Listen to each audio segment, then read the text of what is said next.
Brendan et le secret de Kells, c'est le meilleur dessin animé. Alors on suit Brendan, qui est le neveu de l'abbé de Kells, qui va découvrir l'art de l'enluminure et faire face aux Red Vikings. Évidemment, ce qui en ressort, c'est la beauté des doublages, parce que ces voix... Dan, où sont les plans que je t'ai demandés?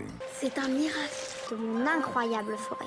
sont incroyables parce que ces personnages sont trop cool. Et les musiques aussi, il y a des gens qui connaissent carrément les musiques avant le dessin animé, elles sont toutes sublimes. J'ai envie de pleurer la lumière, parce que quand tu fais un dessin animé sur l'enluminure, donc sur le fait de mettre en lumière, il faut que ta lumière elle casse des culs, et je peux vous dire que c'est le cas. Il y a beaucoup de clair-obscur, ça t'inonde de lumière, il y a une véracité dans la résonance historique du dessin animé. Par exemple, sur l'héritage de Saint-Colomba qui a initié l'enluminure, un découpage surtout qui est très original, et ça c'est parce qu'en fait ça vient d'une bande dessinée. Elle est encore plus incroyable que le dessin animé, c'est pour vous dire, parce que ce mec est un putain de génie. Il a réussi à mettre l'enluminure au sein du dessin. Il y a des entrelacs partout, ça reflète l'art anglo-saxon et irlandais de l'époque, et c'est magnifique. Et en plus de mise en abîme, la bande dessinée, en fait, elle a le même rôle que l'enluminure. Apporter du savoir à travers la beauté artistique. Il y a le message, donner sa vie pour le savoir, qui prévaut sur la vie humaine,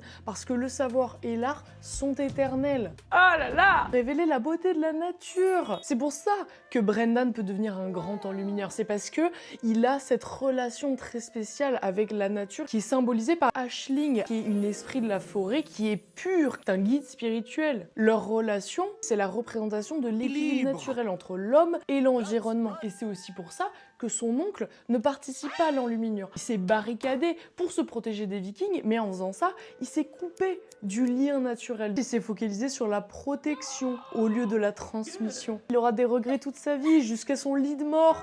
Donc ne soyez pas comme lui, hein? Soyez gentil et pas con. Si vous ne l'avez jamais vu, allez le découvrir. Si vous l'avez déjà vu et que ça vous fait un souvenir, allez le revoir.